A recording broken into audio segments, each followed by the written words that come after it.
Hello,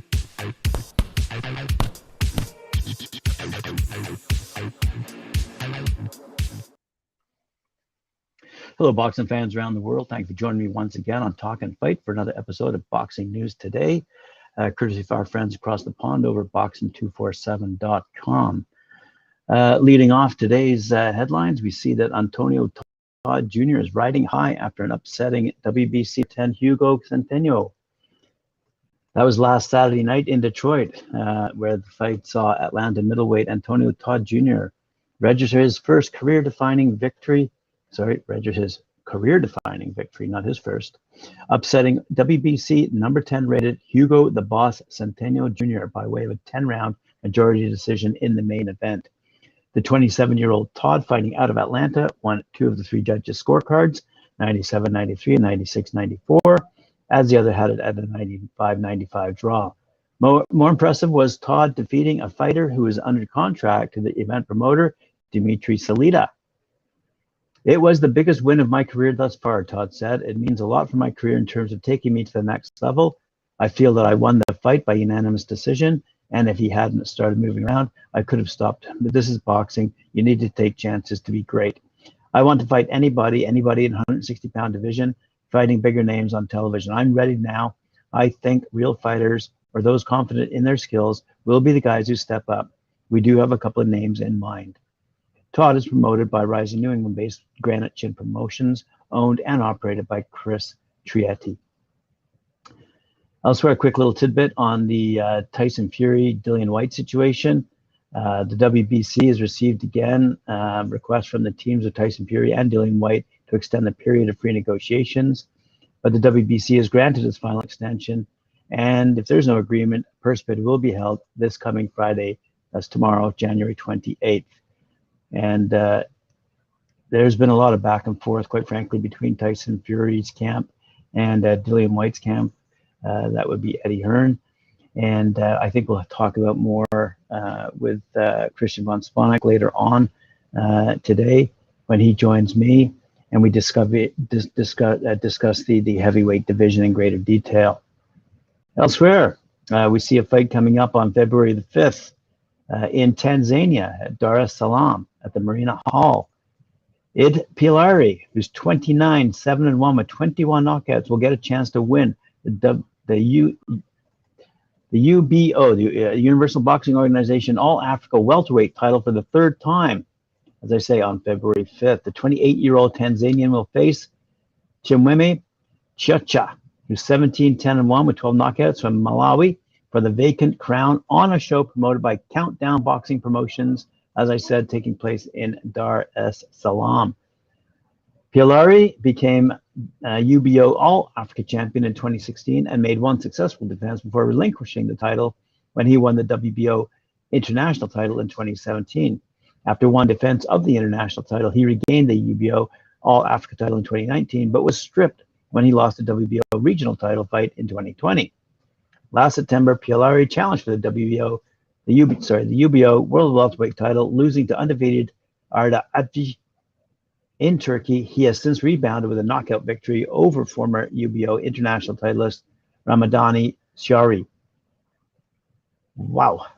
So we look forward. It doesn't mention who else is on that about that night, but I look forward to seeing that update for the big fight taking place in Tanzania. Elsewhere, in another fight taking place in Manchester, England, Amir Khan is getting ready to tackle Kell Brook. The long simmering rivalry between British superstars Amir Khan and Kell Brook will finally come to a head in the 149-pound catchweight battle Saturday, February 19th at the AO Arena in Manchester, England. Roughly 20,000 fans will be in attendance for this British super fight for the ages, which sold out in 10 minutes when tickets went on sale in December. Promoted by Boxer, that's BOXXER, Khan versus Brook and select undercard fights will stream live and exclusively in the United States on ESPN+. Said Boxer CEO Ben Shalom, Kell Brook versus Amir Khan is a fight that has sparked international interest. The legacy-defining fight between the UK superstars who've been world champions on American soil now meet in a final showdown at the AO Arena in one of the most eagerly anticipated fights in UK history. Now we all look forward to that fight then. Elsewhere, taking place in Philadelphia, we see that 8-0 heavyweight Sonny Konto faces Mike Marshall on February 24th. That's going to take place at the Event Center at Live Casino and Hotel in Philadelphia. South Philadelphia heavyweight fighter Sonny Konto, who's 8-0 with 7 knockouts, puts his impressive undefeated streak on the line against Mike Marshall, who's 6-2-1 with 4 knockouts, fighting out of Danbury, Connecticut, in a 6-round heavyweight fight at the Event Center at the Live Casino and Hotel in Philadelphia on February 24th, taking place at 7 p.m. Eastern Time. And tickets are on sale already. In his previous sold-out fight at Live in November 2021, Konto scored a 3rd-round knockout in front of the loud, supportive hometown crowd. Marshall is a veteran of the sport, making his debut in 2015, and is coming into enemy territory, trying to bounce back from a tough loss on the Wilder versus Fury 3 undercard. Elsewhere on that night, super lightweights Dion Butt, who's 10-1 with 5 knockouts out of Philadelphia, also is going toe-to-toe against Bryce Mills, who's 7-1 out of Liverpool, New York. Another highlight on the card is lightweight Jordan Murphy out of Bensalem, Pennsylvania, who will be making his 2nd professional appearance, competing in a 4-round bout. The card will also feature super featherweight Frankie Trader, who's 13-2-1, also out of Philadelphia, competing in a 6-round contest. Trader will look to continue to climb the ranks, as he has won 3 straight bouts since making his return from a 4.5-year layoff and reunited with his head trainer, Aaron Ford. Super lightweights Christopher Burgos, who's 3-4-1 with 1 knockout, also out of Philadelphia, will battle Philip Davis, who's 2-5-1 in a 6-round bout. Burgos won his last fight in an all-out war in a rematch against Gerardo Martinez, and will build on that win to gain some momentum. Rounding out the card will be Gerardo Martinez, who's 5-2 with 1 knockout out of Coatesville, Pennsylvania, going against Zulifa Jahid Wise, who's 4-8 and 1 knockout, also out of Philadelphia, in a 6-round bout. Elsewhere, taking place in Canada, about an hour away from where I live in Brampton, Ontario. We're going to see on February 26th, United Boxing Promotions begins its partnership with Punching Grace, and a championship fight that will see boxing aficionados clamoring for. This event will take place at the Brampton CAA Center and showcase the undefeated Sukhdeep Singh Bhatti, who's 9-0-0 with 3 knockouts, and he's going to take on Jordan Balmir, who's 11-1 and 0 with 6 knockouts for the Canadian middleweight title. Furthermore, Josh Wagner, Mark Smither, Akumbu Kulunga, Joshua Fraser, Cody Kelly, Tyler Pooley, Ricardo Brown, and Emily Nkama will share the spotlight on this event, showcased, as I said, and simulcast by Punching Grace. Elsewhere around the world, we see that Estelle Mosley, recently signed, defends her IBO title in history-making night in Dubai, March 18th. Olympic gold medalist Estelle Mosley will face Argentinian Yanina del Carmen Lascana at Pro Bellum's 2-night boxing showcase in Dubai this March, with the fighters making history by competing in the Middle East's first ever female world title match. The final headline bouts for Pro Bellum's first event of the year have now been confirmed, with Joan O'Carroll also in action. Those 2 fights will take place on the opening night, following the announcement that Sonny Edwards will put his IBF flyweight title on the line against Mohamed Wasim on night 2, with Regis Prograis and Tyrone McKenna facing off in the co-main event. Pro Bellum's Dubai doubleheader takes place on March 18th and 19th at the Dubai Duty-Free Tennis Stadium, located at the Irish Village in association with Gemrai Creekside Hotel. Undefeated IBO World Lightweight Champion Moselli, who's 9-0 with 1 knockout, Pro Bellum's most recent signing, and the 2016 Olympic and World Champion, will become the first female boxer to headline an event in the Middle East. Carroll, who's 21-2-1, meanwhile, will be looking to build on his impressive win at Pro Bellum's previous Dubai show at the Coca-Cola Arena in December. Elsewhere around the world, we see that Alois Jr. has signed a long-term deal with Frank Warren and Queensbury.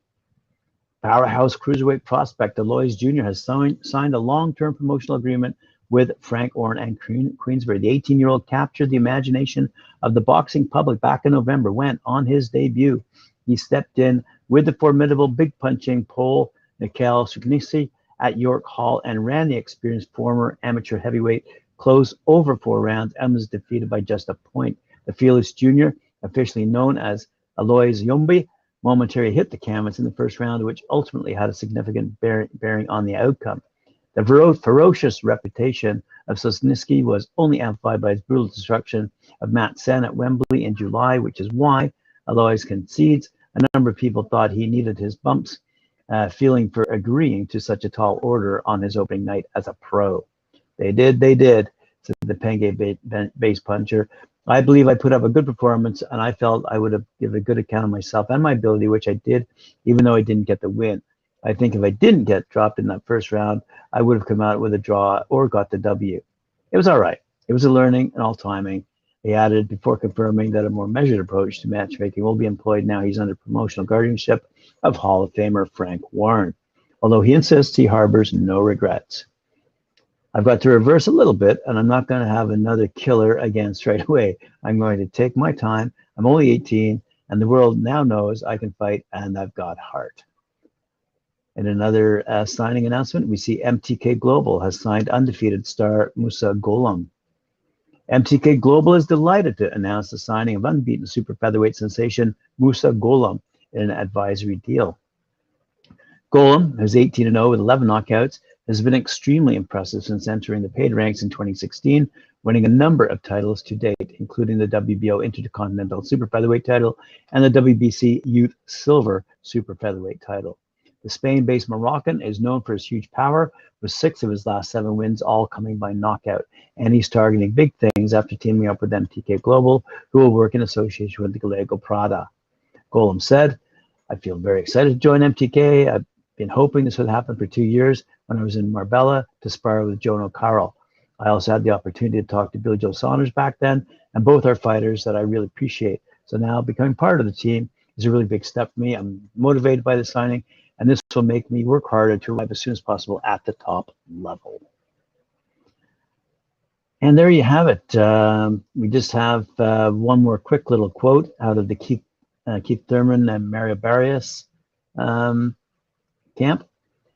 Former super lightweight world champion Mario El Azteca Barrios shared insights into his training camp and discussed making his welterweight debut before he squares off against former unified welterweight champ Keith one-time Thurman. And that's coming up on Saturday, February 5th in a Fox Sports PBC pay-per-view main event from the Michelob Ultra Arena at the Mandalay Bay Resort and Casino in Las Vegas.